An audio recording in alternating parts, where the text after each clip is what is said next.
The Magic Wand tool has been a staple for making precise selections in Photoshop since version 1.0. Let's see why. The Magic Wand is located underneath the Quick Selection tool.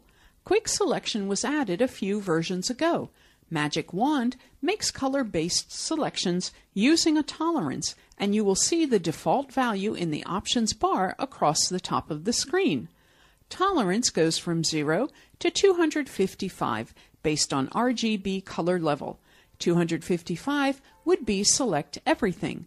0 would be select nothing. So really, you would have at least a 1 to select one tone or one range of color. At 32, one quick click selects 32 color levels that are close to one another in the sky. To select more, I will go to my Select menu and choose Grow and Notice. It grabbed the rest of the sky except for non-adjacent or non-touching pixels, so I will undo that. If I were to lower the tolerance to something like 5 and choose Select, Grow, it doesn't grab nearly as much, so tolerance is tied directly to that Grow function. Also, I may want to grab the other parts of blue in between that are not touching. So I can choose Select Similar. I still had the number 5 in there, so I didn't grab in much. So I will undo again, and this time increase the tolerance to 20, and choose Select Similar.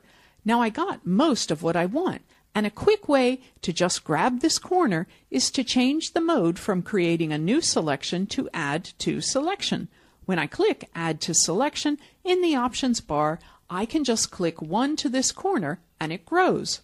You can use, instead of changing from New Selection, to Add to Selection.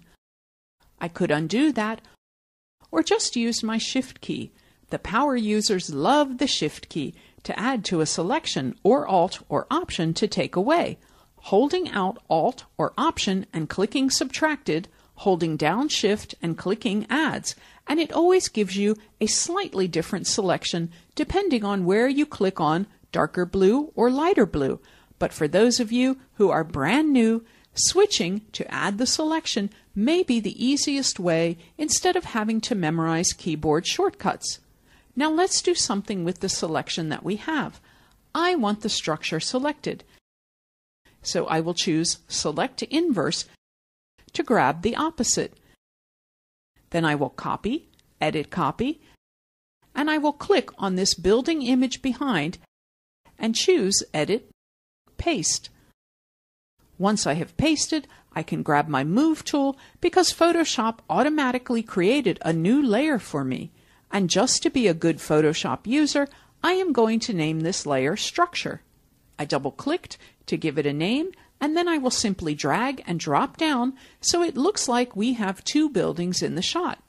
Now the perfectionist in me wants to color correct this to look closer to that one, but our goal with this video is just to show you the Magic Wand tool. In fact, I will hide the structure layer and I will click on the background layer so I can show you another setting of the Magic Wand tool. With the Magic Wand, if you know instantly that you want to grab non-adjacent or non-touching colors, you can uncheck Contiguous. If I click on the sky, it grabs 20 color levels within one another. If I deselect, select, deselect, or you can use Command D on the Mac, Control D on Windows, and I uncheck Contiguous. Now when I click once, it may grab depending on your tolerance for blues peeking through the tower. It's difficult to see, but it did grab more than last time. If I zoom in with Control plus or Command plus a few times and look at the very tip top of this, there is actually a railing and a ladder where it grabbed the blues that were the same as the spot I clicked on in between the ladder and the railing. In fact, I am going to do a much higher tolerance, and I don't really want any more inside the tower. So I will check Contiguous back on, and I will up the tolerance to 50, and I'm still on Add to Selection, which is good safe mode to stay on if are going to be selecting a lot of area. I will click once, and now I have got it virtually perfect. Just the corner. Click once and now the sky is all selected. A good reason to select the sky is maybe you have an image with a flat sky, but the foreground looks great. You could find shots of skies that are compelling and nice and blue and copy and paste them into that photo where your sky was a bit flat.